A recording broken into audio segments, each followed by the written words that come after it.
We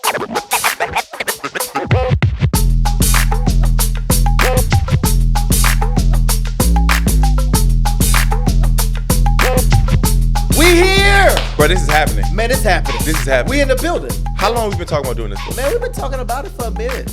Yeah. At least about 80 weeks. Yes, and now it's finally here. And now it's finally here. I like your shirt. Well, I like how you color The coordinate color. with the rest of the room. Yeah, well, look, you gotta coordinate. You passed your assignment. You read the room right. Yeah, You read the room yeah, right. man. But I'm excited to kick this moment off, man. I Yes. think it's gonna be dope. I know that you got some stuff in, and we Yes, got I'm this super excited to conversation, talk to you man. today. You This know what I'm is- saying? But I know first, we're gonna share a little bit about each other. Okay, You yeah. know what I'm saying? Because I know you. Uh-huh. You know me. Yeah. We may have some people watching. Hey, y'all, how y'all doing watching? Who may not know us. And so I think we should just share a little bit. Can What I you go think? first? I want to bring you in first. Let's see. Can I bring you in first? You think so? Actually, yeah, you bring me in first because I can't follow up after that. To be honest with you. I can't follow you up go after first. that. You go No, I first. can't follow up You after go that. first. You go first. Okay. As a Lafayette native, he has garnered recognition, notably the top 20 under 40 Acadiana Young Leader Award. There you go. I mean, good for you, bro. The top 20. And I'm not done yet. Let me see. Then we go on to say, he goes on to say that he holds significant roles across Louisiana, such as administrative pastor at Destiny of Faith Church, urban planner for Lafayette Consolidated Government, board chair at Leadership Institute of Acadiana, board chair at Evangeline through a redevelopment team, and numerous leadership positions in local organizations. His academic credentials include a ministry certificate and associate in business administration from Northwestern, a bachelor's in urban studies from UNO with a research environment from Michigan State University. But I didn't know you went to Michigan State. Yeah. When did you find the time to go to Michigan State? I did it one time. On top of the Yeah. It was in 2021. on top of the thousand of things I'm doing, just casually. Okay, just wait till it's your turn. Oh, Go on, okay. keep that in it, but keep that Chill, energy, let's though. not. Let's Just not. wait. Let's just tone it down a little bit. Okay, come on. And with the Alexandra functions with a unique blend of visionary zeal and economic pragmatism. I don't even know what pragmatism is. Managing partnerships and driving community projects, working closely with neighborhood groups, promoting health, urban designs, and fostering local community spirit. Alexander consistently navigates multifaceted challenges, emphasizing advocacy, strategic foresight, and adaptability. Wow, what a man. What a man. I mean, honestly, when are you gonna get your Nobel Peace Prize? When I get to heaven. That's the only prize I want. Let me just make it in, Lord. Be like, Lord, did we get in? Oh, all right. Thank you, Lord. Thank you, Lord. Thank you, Lord. But listen, I'm not the only one, y'all, that got some stuff to talk about. Because we sitting right here with Ralston. Oh, don't do that. Yeah. I didn't think you were Ralston. I don't know. I know a lot of people know you as Ross. But y'all know his real first name is Ralston. Ralston Cheatham. That was said in confidence. Yeah. That was said in pride. Has, because listen, both he and I share a lot in common. One of the things that we do is we don't operate with seams. We do things seamlessly. All right. There are no seams with us. So while I may have Dude, all day. seamlessly merged, you have seamlessly transitioned. Okay. In what, shall I say? From a notable football career at Tulane and the University of Louisiana at Lafayette, my wife's alma mater, Okay, shout out to Farron. to a thriving content creator on the Cartier Family YouTube channel. Okay. Come on.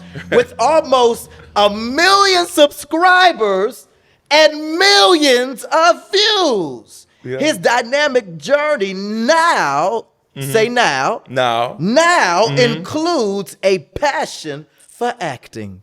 Yeah. We have a Shakespearean actor. I like to think more of a Denzel. That's what I'm going for. I like to think Ross v. Jordan. Well, listen, the Bible said that we call those things that be not as though they are. So I understand. So listen, you have a passion for acting, and you have been also holding your skills with professional acting coaches. Yeah. So you're not just doing this casually; you're doing it professionally. Yeah, I'm trying. Have you? And you've already been in some productions, if I'm not mistaken, and in multiple cities, if I'm not mistaken, multiple area codes, zip codes. And your multifaceted pursuits showcase a remarkable evolution from sports to entertainment. Yeah. Ladies and gentlemen, Ralston.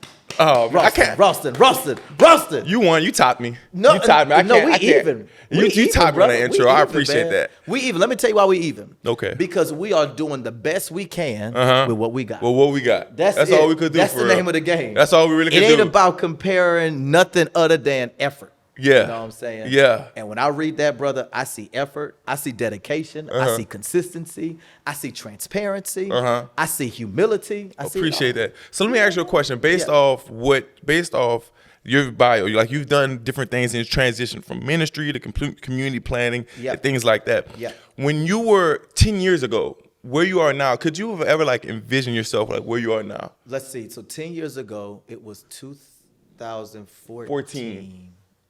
Where were you in 2014? Oh, no. I was just getting married. My wife and I, we celebrate 10 years in May. Okay. All right, yeah. Black love. Black love. Black love. That's what, there goes my baby. Yeah. Yeah, anyway. But in 2014, we got married. Uh-huh. I was working for AT&T at the time. Uh-huh. So that was a different life. Retail, my schedule was different. It was different. No, where I was then, I don't think I realized yet kind of how God wanted to use me. And I was still getting a lot of things done based on other people's vision of me. Okay. And so, no, I would not have ever pegged me doing this today, what I do now. You said something. You said you were doing based off what other people had vision for you. Like, what does that mean? Because I hear that a lot. Yeah. We do stuff a lot when like what other people want us to do, or like what other people think we're talented in. Correct. You seem like you've dealt with it. Like, how was that for you? Yeah, I mean, whenever, especially, it happens often when you're young, but not only when you're young. Okay. But whenever So it don't stop. It doesn't stop. No, All right. It's up to you to stop it, right? Because other people will always have a picture of who you are and who they want you to be. And in a perfect world, right, it lines up with who we want to be. But oftentimes, folks will have opinions, they'll have desires, they'll have even visions for your life. And it's not necessarily the vision that you have for your life, and definitely not the vision God has for your life. And so it's up to you to get clear on who you are, so that way you can live out more from who you were created to be, and not just other people's opinions of you.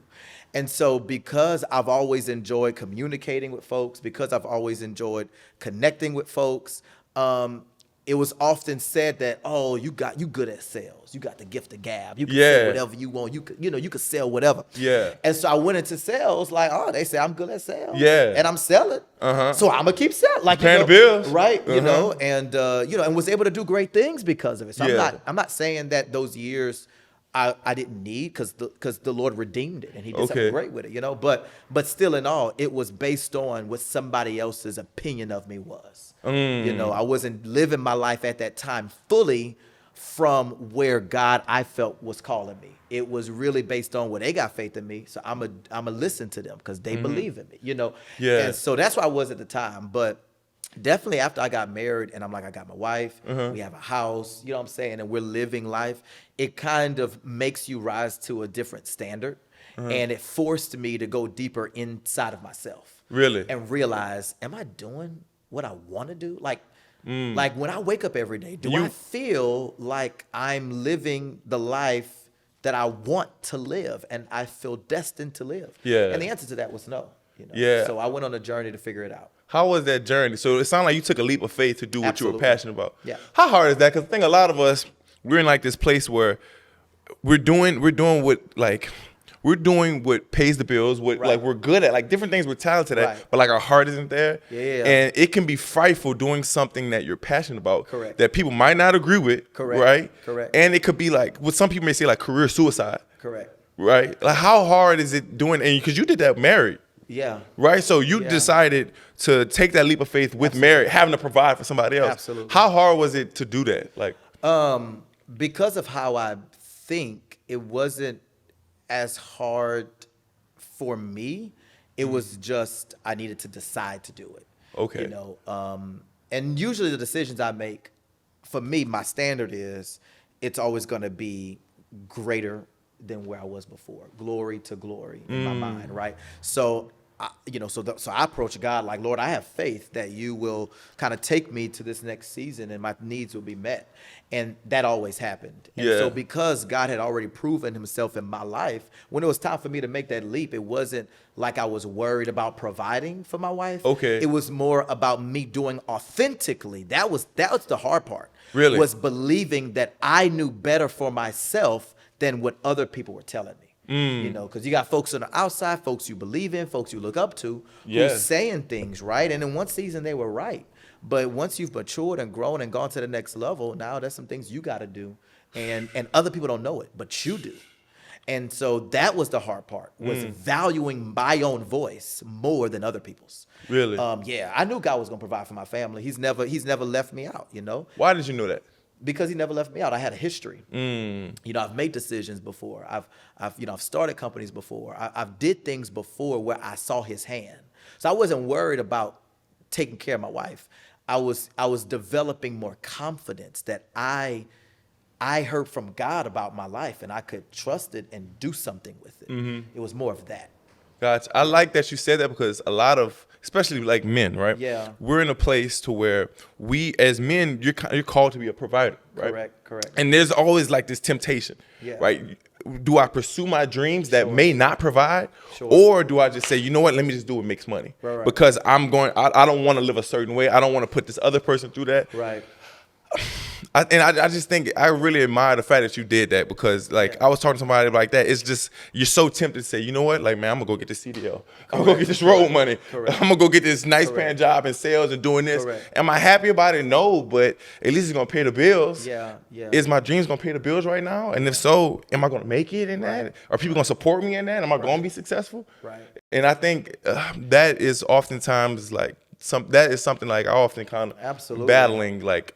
Even pursuing that acting career. Yeah. And so like for you, when you think about the fact that you have a dream and an aspiration, but then you still have responsibilities. Yeah. Like how are you navigating that issue in your Yeah. season right now? So my thought process on that is it's like, you know what, I have to start thinking of a foundation. I have to start providing. But I cannot let my dream die or my passions die for the sake of somebody else.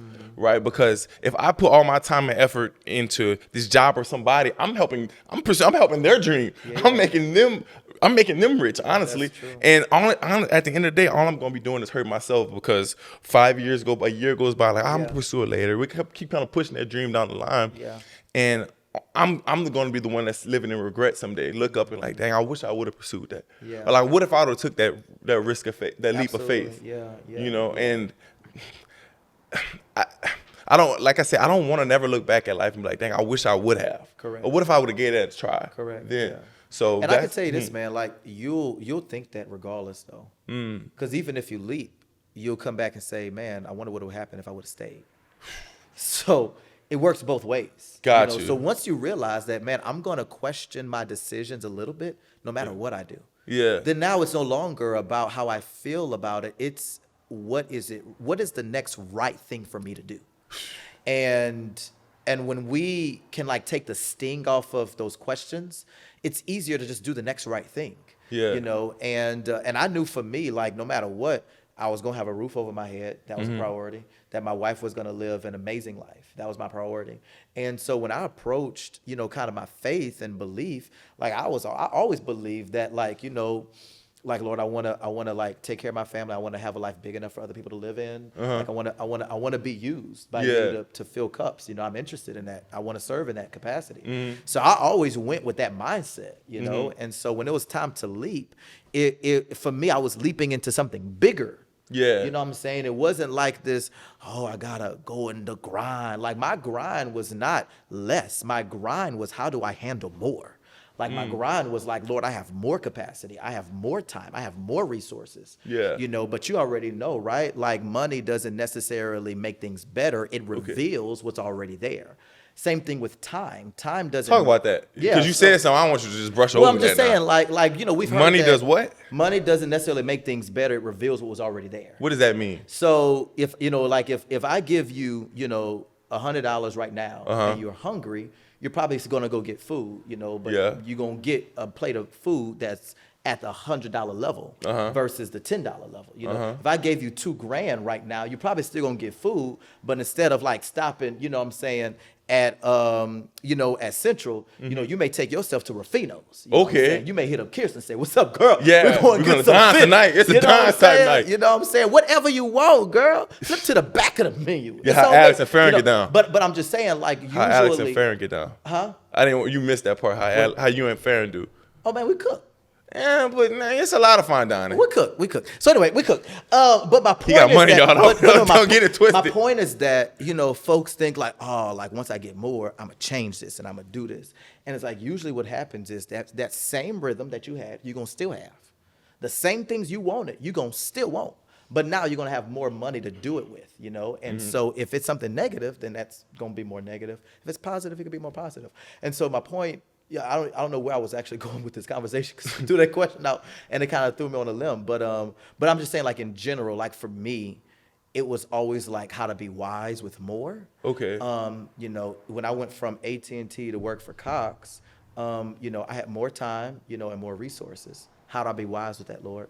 When I went from Cox to owning, you know, my own company, it was how do I, you know, and I had more time and more resource, how to be wise with this, Lord. You know, even when I came back to Lafayette, you know, after we had our company in Texas for a couple of years, you know, I had more time to do community work. How do I do something wise, Lord, with this more I had? So for me, it was always that was the grind, was navigating how I handle my excess. Yeah. And I don't think that we plan enough for the excess of life. Okay. You know, we hyper focus on being nervous about not having enough that you completely miss that you're going to get to a season where you're going to have more than enough. Okay. And if you're not getting wisdom on how to handle excess, you're going to waste it. You know? Yeah. And then you're going to wish that you would have gone back and did it different. You know? So for me, it was always like not the faith to like have less. It was the faith to handle my more with wisdom. That's real. Yeah. That's real. So now we see you. So you took the leap of faith. Yeah. Not knowing what you were quite walking into. Right. But now you're in a place now, like in hindsight, like you're living in what you were praying for. But can you walk me into like, what was it like when you first took that leap of faith? Because now you're like, you're living in it, right? You're living what you prayed for. Those prayers were answered. But like when you took the leap of faith, like what was that like? What space were you in? Like where was you working at? Because you left a good sales job, right? Correct. To what? Yeah. To, I would say, I guess, like, I don't want to say freedom, but I don't know what other word to use. Okay. But just like owning more of my time. Okay. You know, and being more hands-on with what I was cultivating and building. Gotcha. That was mainly what that leap was. But I didn't know, to your point, like, I didn't know how it would play out. In hindsight, it all makes sense. It all stacked. You know, and I don't want to, like, act like I never had loss in my life. I had loss. I've lost as big as I've risked, you know. So I don't want to act like I didn't have loss. I'm just saying that like the loss was a lesson. It didn't you know, it didn't like discourage me to the point to where I never tried again. You know, it was a lesson that informed how I handled the next season. And then when more came, because of my losses, I knew how to manage it in a better way. Gotcha. And so, but no, like jumping into that life of freedom was beautiful. You know, my life has always been like faith centered. Like I've always known that I wanted more of God. You know, I just had to navigate like how does my lifestyle align with my heart posture, and that was struggle. But for the most part, man, like jumping for me probably looked like jumping for you. I mean, you asked me these questions, but like you jumped too. You know what I'm saying? I mean, we opened up this conversation with talking about what you were doing on a previous podcast. You know what I'm saying? And even like jumping out of that into where you're at now, how was that for you? I mean, you left a very progressive, active group. You know what I'm saying? And a decision that a lot of people probably would not make. No one did agree with what I was doing. I'm leaving millions. Like if I'm humbly, like I'm YouTube famous at this point. Yeah. Like I'm living the dream, right? I'm getting stopped on the street. I'm in this space, right? And I'm like, okay, God, like this is your blessing. Right, God has blessed me. I'm finally in a place where God has blessed me. Yeah. But like, what do you do when God says, "Okay, but go here"? Yeah. I'm like, no, but God, you blessed me with this. No, there is no going here, God. I'm in this space. Wow. And I'm like, oh, wait, so God, you want me to go here and take this leap, but to do what? To go where? To go in this dark place, in this place where it doesn't look promising, where it doesn't make sense, a place where no one's gonna agree with you. Yeah. And I'm like, man, I am leaving millions of subscribers, stop all this fame and publicity to do what? Yeah. And it's trusting that what I'm going to, no matter what it looks like, I'm trusting that God, whatever I lose, that God's gonna bring it back. Yeah. But it wasn't easy. Oh no, it wasn't easy at all. Like doing that, I didn't want to leave. I didn't want. God had to shut that door. I didn't want to leave. Getting stopped on, living that lifestyle. Like, man, I get paid off YouTube. I don't go to work every day. Come on. Now I'm like, okay, like, God, I gotta move back to New Orleans. Come on. Got like my fam, my parents. Like, this is a different space. Come on. And I'm like, God is pushing me to start this acting career. I'm like, wait, God, I never acted before. God, like, start an acting career. Yeah. But in hindsight, like, I'm so grateful to have done that because I was very thankful for that space, but I was making someone else's dream come true. Come on. And not my own. Yeah. And I'm so thankful, like, what God has done because God already opened doors in a space where I didn't even think that was going to happen. Moving faster than people in a career, years ahead of in a career that I'm relatively new to. Well, and then, like, to that point, though, brother, like, I think there's something to be said about when we make decisions, how much do we actually know? Like, you don't know how it's going to work out. And I think that sometimes even maybe some of y'all watching right now, like you're in the middle of a decision conundrum right now. Like there's some decisions you got to make and you're not making it because you don't know how it's going to work out. But I got to tell you, and I don't know what your faith is. I don't know if you're watching this and you believe in God or not, but me and Ross, we're saved. We believe in God. And if you'd like to know more about that, hit us up. But I want to give a scripture if that's okay. 1 Corinthians 13:9 says this, and Paul writes this to the church of Corinth, who's dealing with navigating life and an experience with God, right? So it's people who have not yet figured out where they're going to land with Jesus as their savior, but they're interested in learning more. So maybe people like you. But he says this. He says, "For we know in part, and we prophesy in part." And so what Paul was saying to the church of Corinth at that time is, even with the things of the Spirit, we don't know it all. And so we can't ever let knowing it all be the reason we make a leap. We at some point have to choose to believe that it's what we're supposed to be doing and then jump. And that's why it's called the leap of faith. Yeah. It's not the leap of knowing. It's a leap of faith. I'm making this change in my life because I choose to believe that it's the right next thing for me to do. Yeah. And we know the definition of faith, right? The substance of things hoped for, the evidence of things unseen. So the unseen thing that God has promised me or that I believe to happen in my life in the future is only made real once I act as if it's real. Okay. It only becomes real when I act as if what does that mean? So like when we say faith is the substance of things hoped for, like our faith, like our journey, our decisions, our actions, everything we do every day, it's building a world.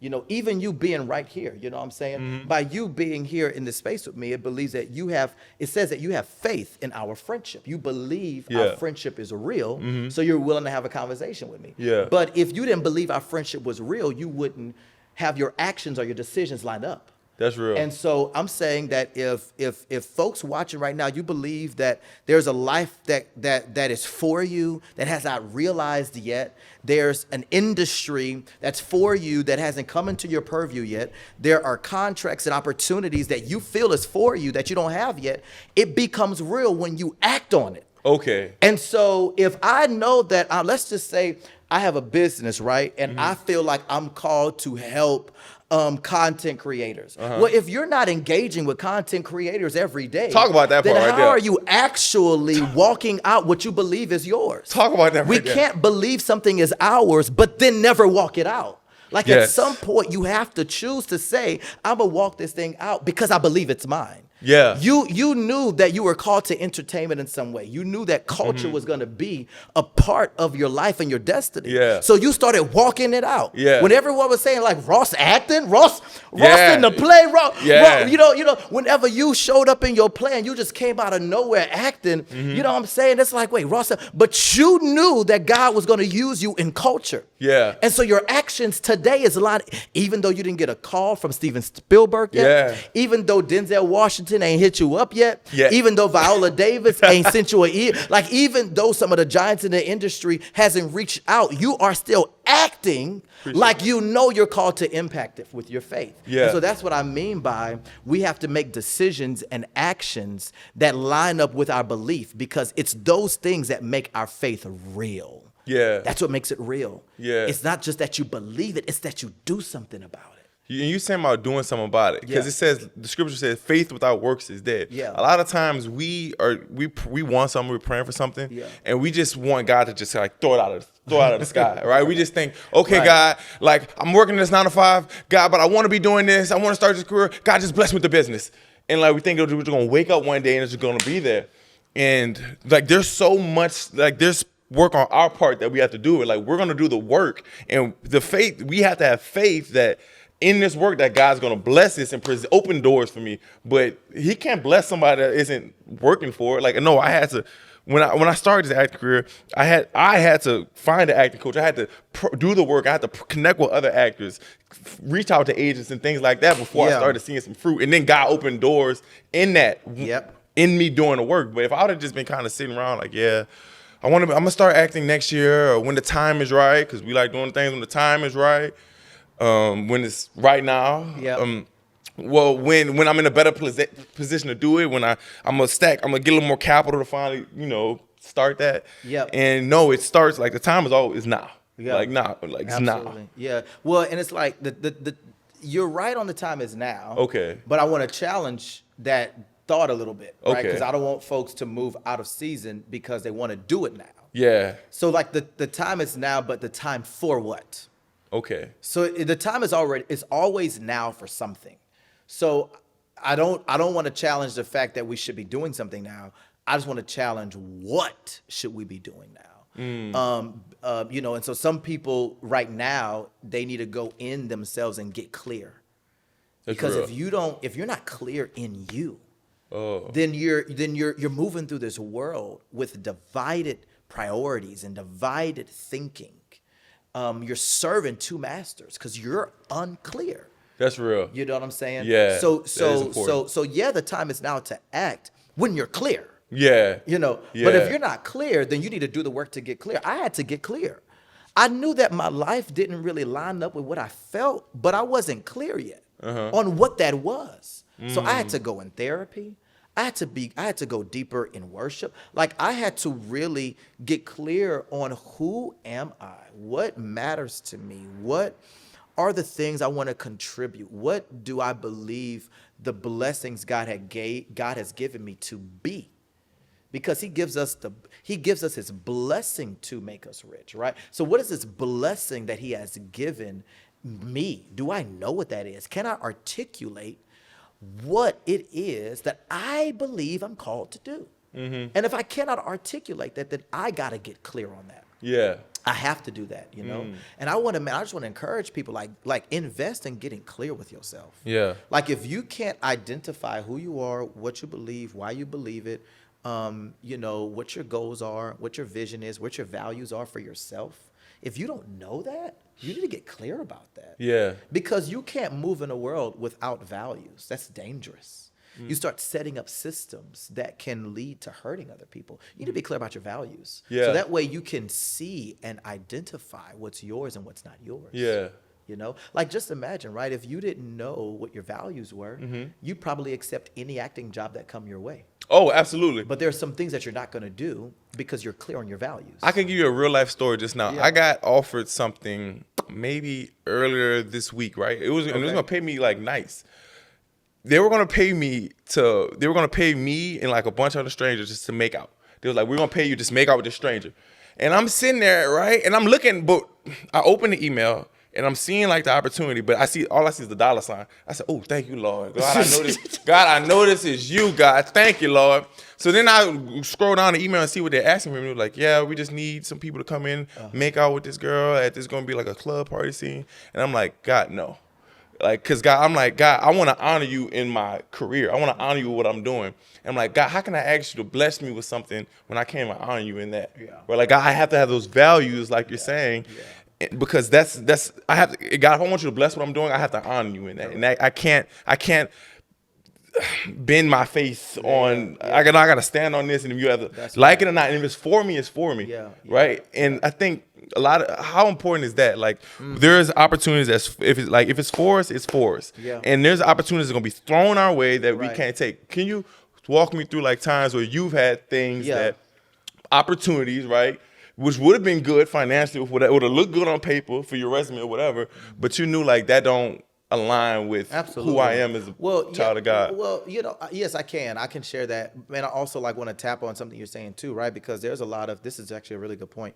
There's a lot of people who's acting in the industry who have a wonderful relationship with God, and still kind of take on roles like that, right? As a part of the industry. But where you are in this season of your life, your values are different, right? And so I think it's important for us to get clear for a second reason. Number one, so that we can know how to make right decisions. But number two, because what is right for one person to do is not always right for you to do. Yes. And so you got to get clear on your values. Just because you can go out there and have a mentor and start doing what you see your mentor doing, but guess what? They can handle that. You can't. And so that's a perfect example of how not only do we need to get clear on our values to know the actions that we should be making, but to also know like how we're uniquely called to show up in this world. Because everybody has their own thing that they're called to bring, which means that there are some things that's okay for others to do, and then there's other things that's not okay for you to do. But I've had that experience myself, where I've definitely had opportunities that would be beautiful that I could have leaned into fully, but I knew it would take me away or out of where God has called me to work in. You know? And my personal mission is the same as the ministry I get to serve in, which is to rebuild people and communities. So anything that I do will often be focused on rebuilding or restoring in some way. Either the physical structure of an environment, or the soft structure of people's lives. Marriages and families and relationships. So I'm big on rebuilding and restoring people and communities. That's how it's kind of like my lens, right? And so if it's something that isn't really focused on that, then I kind of know it's kind of isn't for me. I feel that. But I'm at a beautiful place now where literally everything I do does that. Everything. That's a blessing. Everything I do, both paid and non-paid. Everything I do is focused on rebuilding and restoring people and communities. How joyful is it? Like how happy is it knowing when I get up to I loving what you do? Because a lot of times there are a lot of people who don't love what they do, but what they do pays the bills. But you're in a space where your God has blessed you enough where you took that leap of faith years ago. Now you get paid and you can provide over your family in your goals, in your dreams, loving what you do. Correct.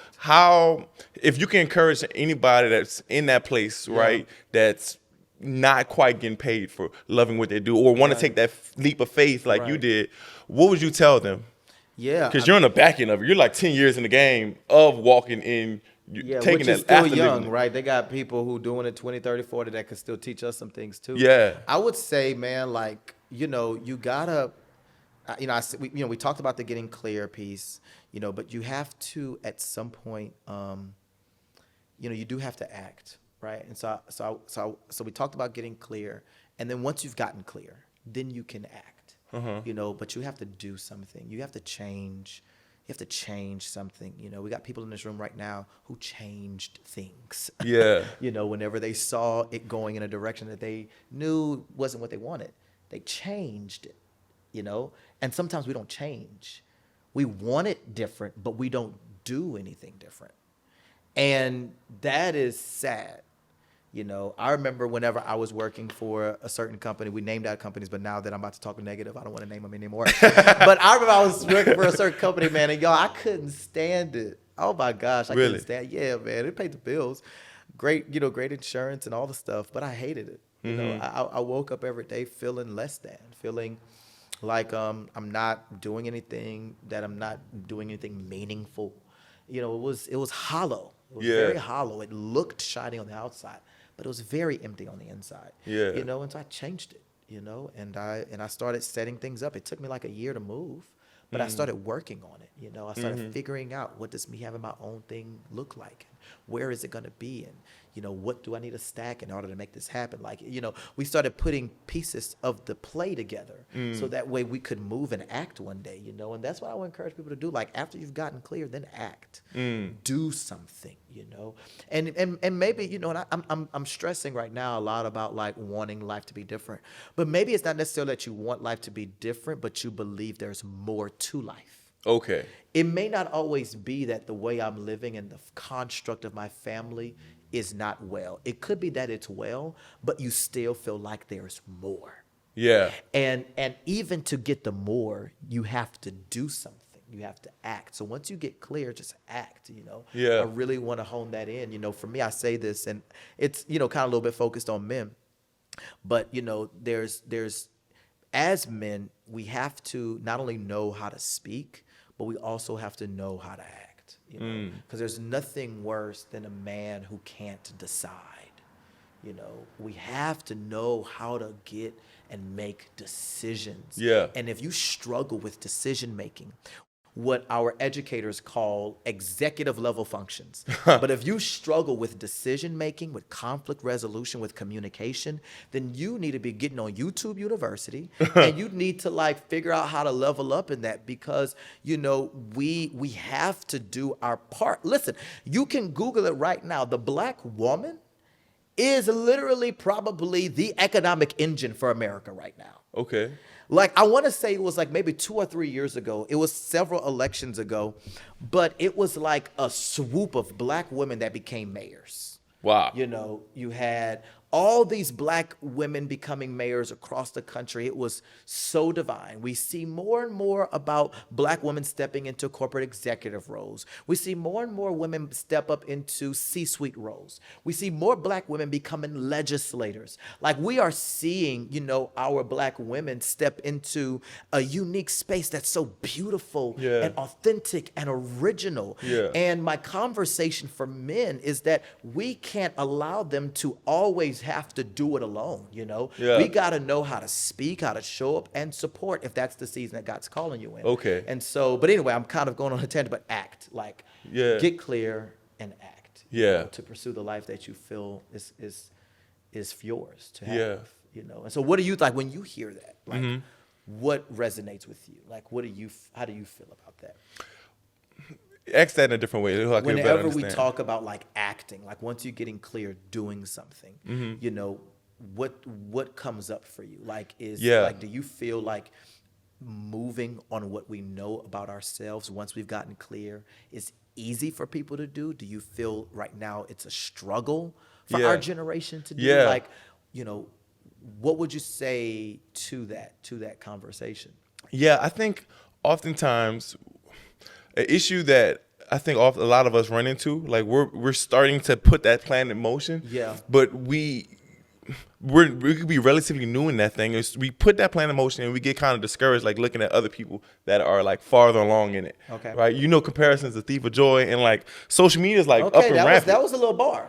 You liked it out? Okay. You liked it out? So I like how you ran over it like it was just casual. So Say that one more time. Comparison's the thief of joy, right? Okay. So a lot of us are like finally starting to like walk in our dreams and starting to plan and putting things into work, and we're like very satisfied with what we're doing until we look at somebody else that's like farther along in us. Right. And now we totally throw out all the work that I did. Where I'm upset with it. I'm like, God, like what's going on with this now? And I'm ready to jump ship and get off it because I looked at somebody else's situation and totally disregard like all the work I have. Yeah. Right. Like how far that I came because I look ahead and I see, well, like how far do I have left to go? Right.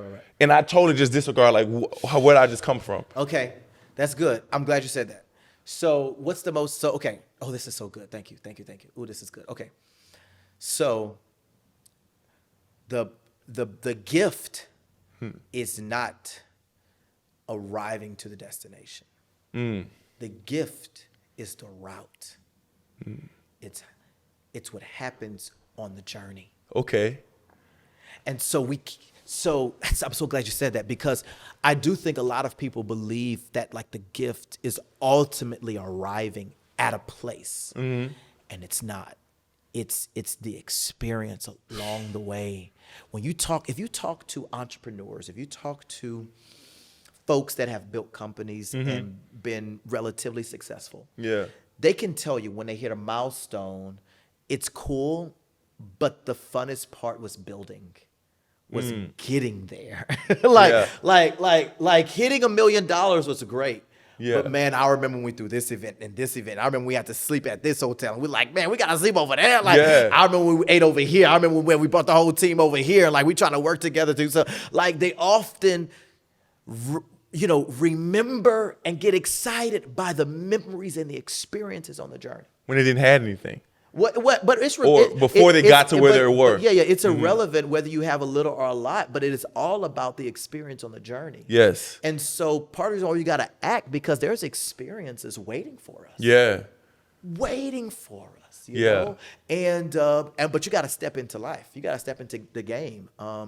We didn't necessarily spend a lot of time in it, but for those of you watching, I also serve a ministry in South Louisiana, and in our church, I talked a little bit about like interacting with life, and kind of moving past just observing and reacting, but leveling up into interaction.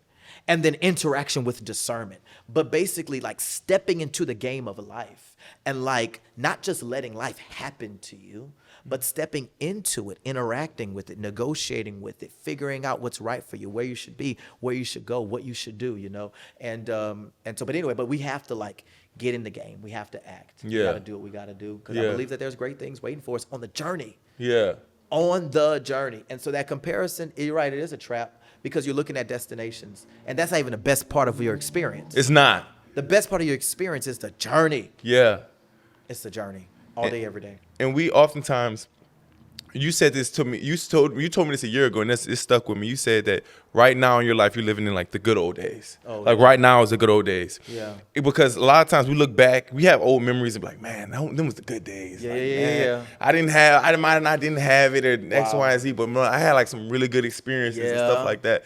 And now I'm like, where I'm at now is the good old days for like where I'm in the future. But a lot of times we think that like life gets good or like I'm gonna be full and complete like when I finally get to that destination. Yeah.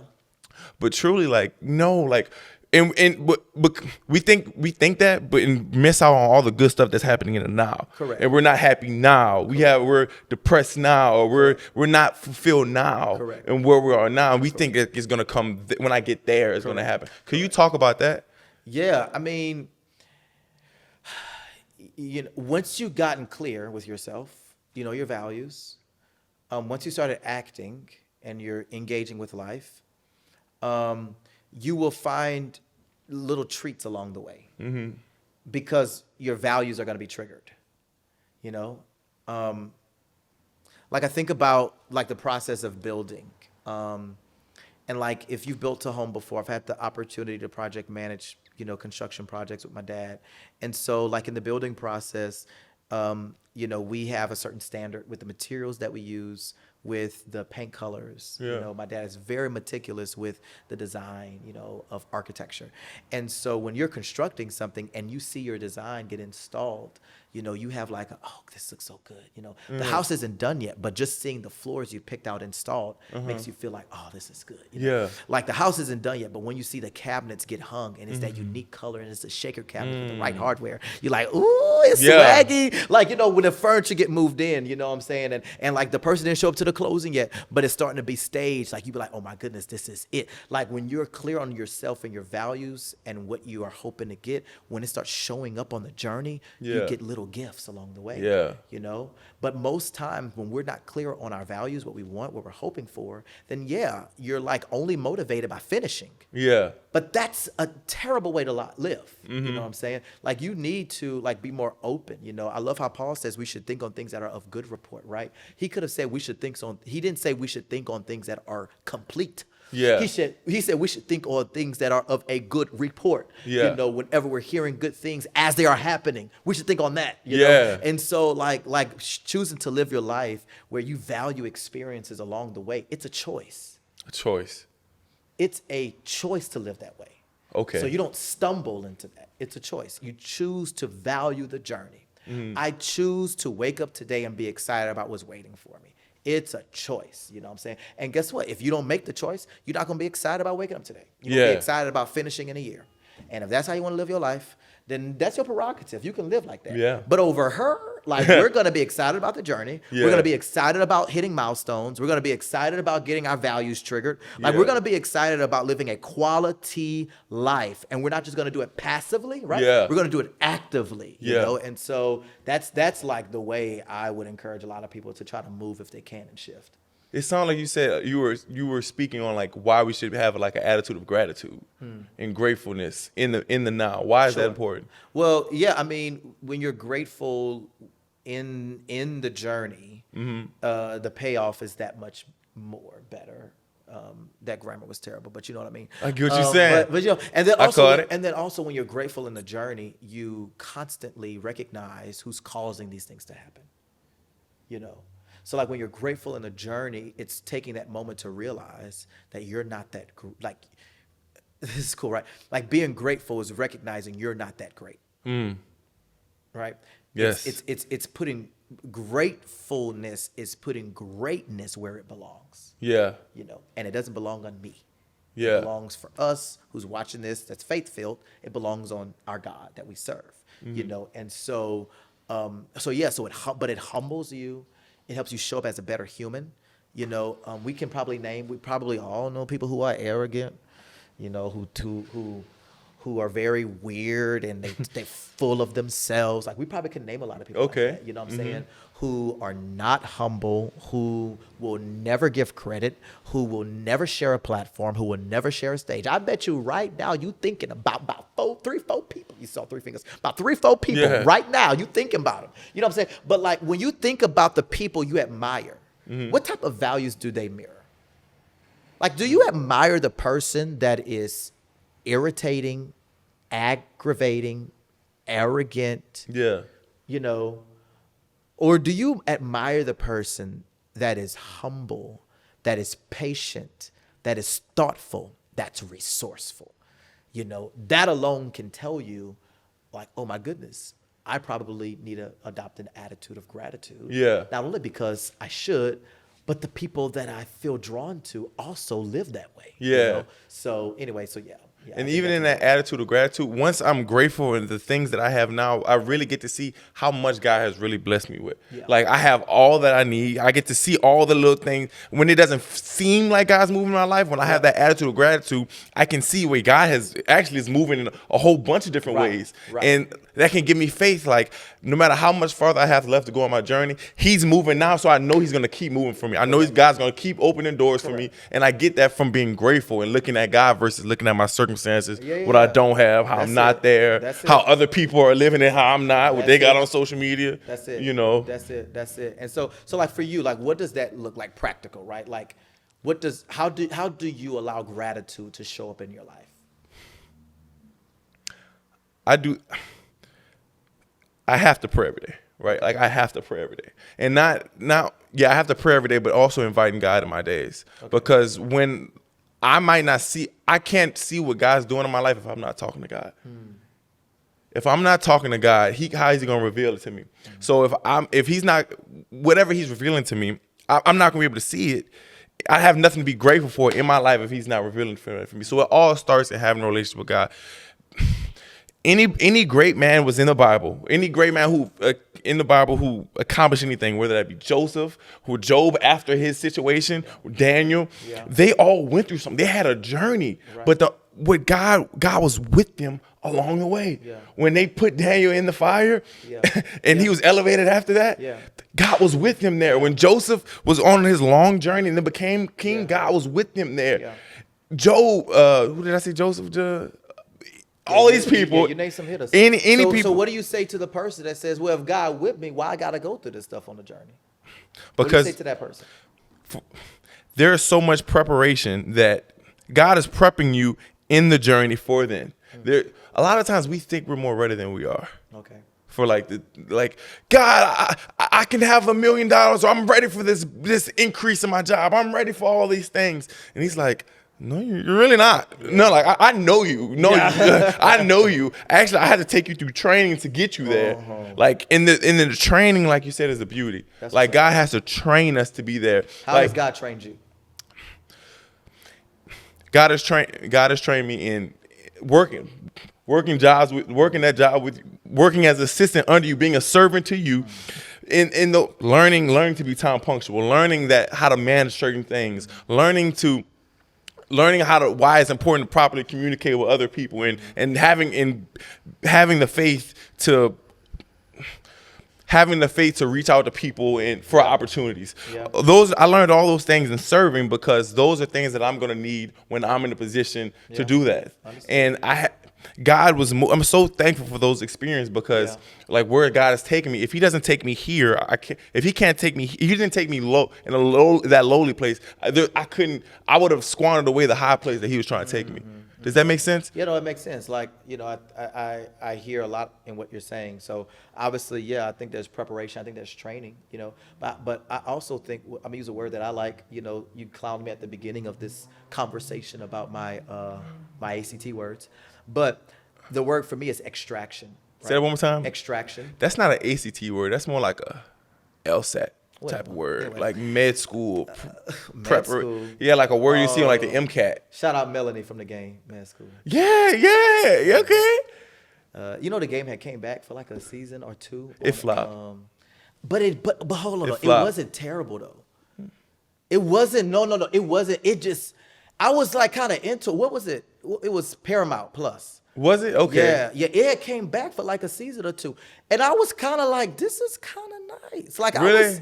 Yeah. Okay. Because you know, look into Tasha's really like. If you got Tasha, you can Yeah. kind of like. Who was on it from the first? It was to- Tasha and what's his son name? Malik. Malik. Uh-huh. Derwin had showed up for like an episode or two. Okay. Because he was like a reporter or something in the series. Yeah. And then who else? What's his name?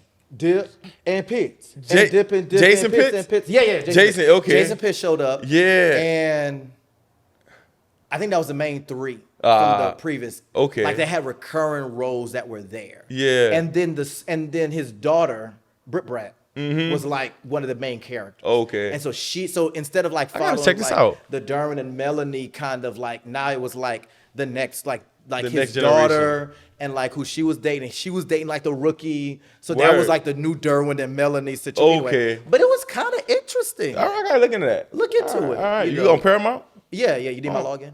I'm gonna need because I ain't to that place right where you at, where you got all these I get nice you my fast login. subscriptions. I get to my login. What was that before we went down memory The lane? game, Mel. Med school. Oh, you Med and these school. big words. Oh, my words. Extraction. Extraction. Yeah. Extraction. So yeah, the journey is about preparation. The journey is about training, but the journey is also about pulling something out of you. You know what I'm saying? And pulling something out of you in two ways, right? Number one, either something that can't go with you into the next place, or number two, something that has been buried through life's experiences or circumstances that needs to come higher, that needs to Yeah. come to the surface. You know, for some people, that may be their voice, you know, maybe because of how they were treated in a previous job or in a relationship, they no longer have faith in their own voice, their ability to speak out, you know, and so they need to get their voice pulled out of them. You know what I'm saying? So that journey is also a lot of personal development. It's a lot of, you know, but it's development for the sake of you. You know, it's not always about getting more or getting the next thing. Some things is just about you being a better you. You know, you're quiet, you don't say nothing, you act like you ain't got not their opinion. You Yeah. walk around here grumpy, and we know you got something to say. Fix yourself. Yeah. Sometimes it's just about you being a better you. Yeah. You know, you have an attitude about everything, but yet you don't want to help fix it. Yeah. Fix yourself. Why is so more important? Because I think a lot of times we focus more on improving our career in our life more than improving ourselves. Oh, why that's is a this? word. Yeah. Why do we put so much attention on our career than personal development Man, and our relationship with God? you already know. Why do we do that? And why is it important to put that over our career? Man, it's the material thing, man. You're attracted to this material life. You know, we want some money. You know, I'd be hungry, so I want some food. You know, what's the name of the place that sell the turkey wings in Houston? Lotus? No, Turkey Leg Hut. Turkey Leg Hut. I Yeah. want Turkey Leg Hut. Yeah. Speaking of, me and Farron bought this big old turkey leg Uh-huh. from Rosemart. Bama stuffed that thing with some Really? crawfish mac and cheese. Ooh. Ball. For You the haven't- Super Bowl, that's my meal. Okay, so you're having people over for Super Bowl. I didn't say We're that. coming by your I house for didn't- Super Bowl. I Okay. didn't. All right. Well, I was thinking about getting takeout, but I didn't say thank you that. so much for like I didn't say we that. could just and me by and the Kirsten time could just this stop by your airs, house. it would have been behind us. And so we now know that I said what I said. And And no, I'm not inviting nobody over. I appreciate that. Unless they bring food, and then we could talk. Oh, But okay. anyway, but my point is that like we want the material things, and so I think we put a lot of energy on that. Yeah. But here's what's dope like about life. If that's really kind of where you're at, if you don't like how your life is physically showing up, like what is happening and the things you can touch, a lot of that flows from your spirit. So if you're really smart about it and you want to improve things around you, you're not going to focus on the material. You're going to focus on the immaterial. You're going to go in, Yeah. you know. And so, Yeah. but we're shallow people. We're humans. Yeah, right. You know, so we're attracted more to the stuff. But we got to go in, and I think that's kind of like what like we're about. You know, we both serve in a ministry called Pursuit. you know, Yeah. and it's really where we just get to serve our generation, and that's what we're doing every week. We're just going in. You know. How is Pursuit? Because you've been in Pursuit when like in the beginning stages of it. How has Pursuit helped you become the man that you are today? I think that it has like allowed me to be more specific with applying God's promises to my life. Okay. And it's giving me a place to like give him glory, talk about what he's done. Mm-hmm. You know, and I think that those are two very important disciplines, right? To like give praise and like have that gratitude, Mm-hmm. but then also like apply wisdom and do something with the wisdom that you get. And also the community that we have. And so if you're in South Louisiana and you're located in Lafayette, we meet on Monday nights. And On the north side. on the north side. The north side. On the north side. Yeah. Shout out to Northside High School. Northside Vikings are the best. Wood, fired up, wood, number one. Say what? If I'm not in New Orleans, I be claiming. Up, wood, number one. Say what? Northside Okay. Vikings are. So, anyway, That was so- y'all thing back in the day? That was y'all thing like north side? Not back in the I day. don't like how you said no, not back back in in the the day. day. Because I it was don't- like only like 5 years ago. It was only like 5 years ago. But It was a little bit more than it's like who's counting, right? was a little bit more than- Maybe 7 at most, right? a little bit more than 7.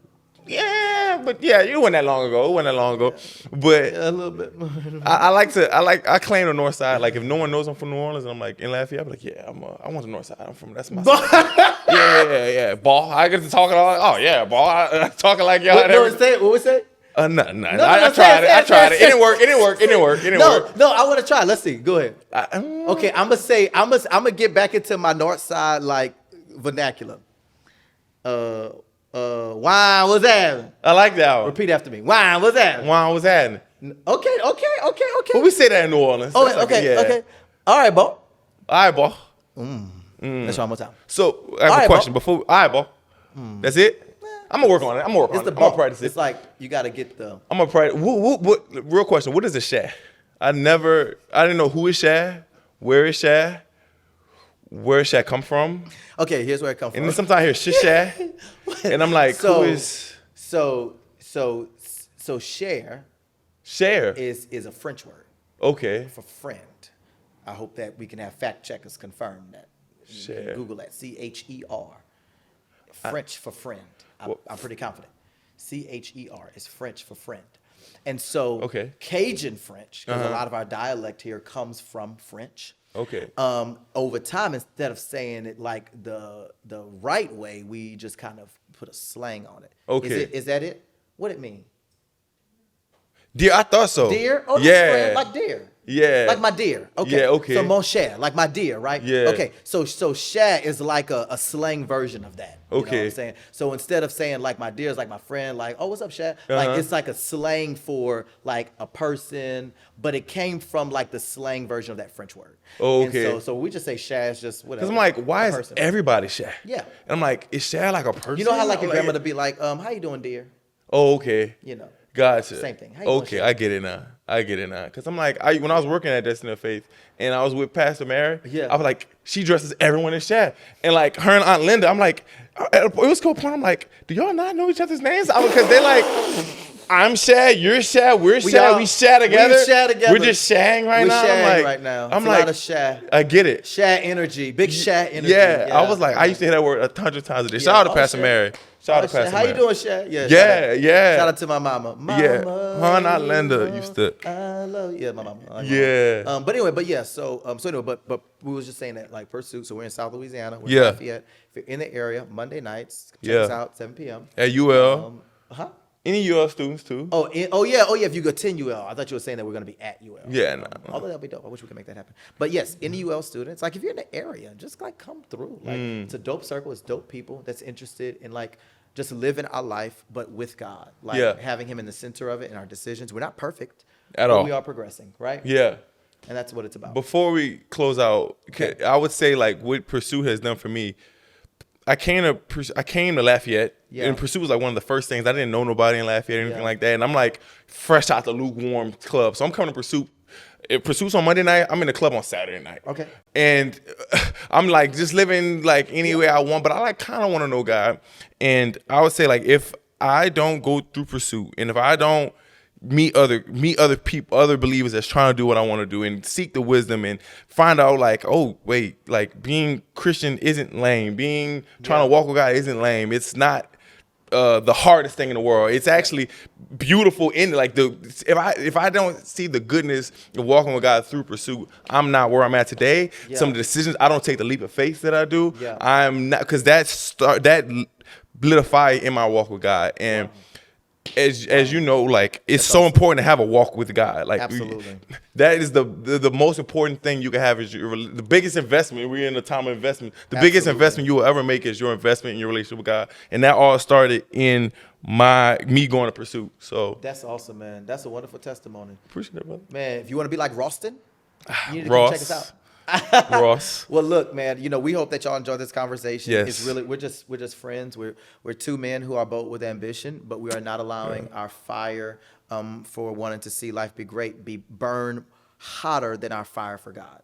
Yeah. So we want to invite you into this lifestyle, into this journey. Yeah. And we hope you enjoyed it.